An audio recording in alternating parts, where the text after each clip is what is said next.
Kisah malam ke-117. Pencarian harta karun di Pulau Ajaib. Di pinggiran laut yang tenang, terdapat sebuah pulau kecil bernama Pulau Harapan, yang konon memiliki harta karun yang tak ternilai. Harta karun ini dipercaya milik seorang raja yang pernah memerintah daerah tersebut berabad-abad yang lalu. Banyak pelaut dan penjelajah telah mencoba mencarinya, tetapi tidak ada yang berhasil kembali. Di desa pesisir yang berdekatan, hiduplah seorang pemuda bernama Hasan yang bermimpi untuk menemukan harta karun tersebut. Ia tidak hanya ingin kaya, tetapi juga ingin membantu keluarganya dan masyarakat desanya.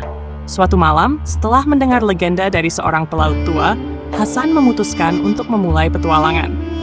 Memulai perjalanan.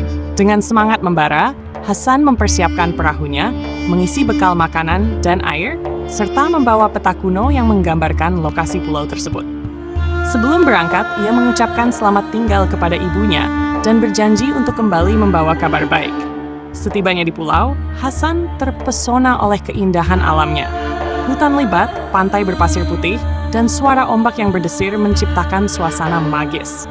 Namun dia tahu bahwa tantangan di depan tidak akan mudah. Menghadapi rintangan, Hasan berjalan menyusuri pulau, mengikuti petunjuk yang ada di peta.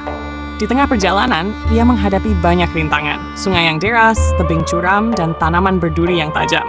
Namun, dengan keberanian dan ketekunan, dia terus maju.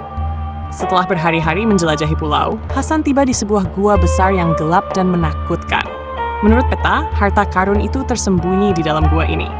Dengan cahaya obor yang dipegangnya, ia melangkah masuk ke dalam kegelapan. Penjaga gua.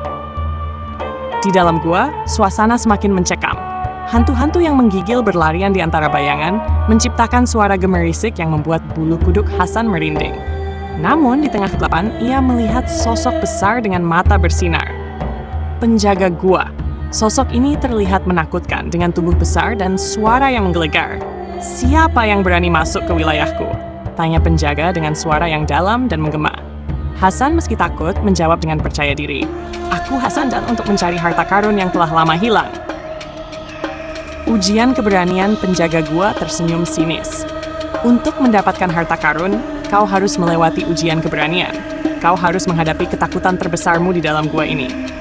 Tanpa ragu, Hasan setuju. Penjaga gua membawanya ke dalam ruang yang gelap, di mana ilusi menakutkan muncul satu persatu. Hasan melihat bayangan orang-orang yang dicintainya tersakiti, bayangan kegagalan dan ketakutan akan kegelapan. Namun, Hasan ingat akan tujuannya, untuk membantu keluarganya dan desanya. Dengan tekad yang kuat, dia berteriak, "Aku tidak takut. Aku akan terus maju demi masa depan yang lebih baik." Suara teriakan itu membangunkan keberaniannya dan menghancurkan ilusi menakutkan. Penjaga gua terkesan dan mengizinkannya melanjutkan perjalanan. Harta karun yang sebenarnya. Setelah melewati ujian, Hasan dibawa ke sebuah ruangan berkilau dengan emas, permata, dan harta karun yang tak terbayangkan. Namun, ketika ia mendekat, ia melihat sebuah kotak kayu tua. Saat membukanya, ia tidak menemukan emas atau permata, tetapi selembar peta kuno dan catatan dari raja yang pernah berkuasa. Harta sejati terletak di dalam diri kita sendiri dan dalam hubungan kita dengan orang lain, bunyi catatan tersebut. Gunakan peta ini untuk membawa kedamaian dan kebahagiaan bagi desamu. Kembali ke desa. Meskipun tidak mendapatkan harta yang diinginkan, Hasan pulang dengan membawa peta dan pelajaran berharga. Dia menyadari bahwa kekayaan sejati tidak selalu terletak pada materi, tetapi pada cinta dan kedamaian yang bisa dibagikan kepada orang lain. Setibanya di desa, Hasan menceritakan petualangannya kepada semua orang. Dengan peta yang ditemukan, mereka bersama-sama mulai membangun infrastruktur yang lebih baik dan menciptakan kebun bersama yang menghidupi semua penduduk desa.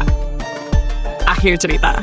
Kisah malam ke-140 ini mengingatkan kita bahwa pencarian harta yang paling berharga tidak selalu tentang emas atau perhiasan, tetapi tentang kekuatan, kebersamaan, dan cinta yang kita miliki untuk satu sama lain. Ketika kita bekerja sama dan berbagi, kita menciptakan kekayaan yang abadi, yang tidak akan pernah pudar.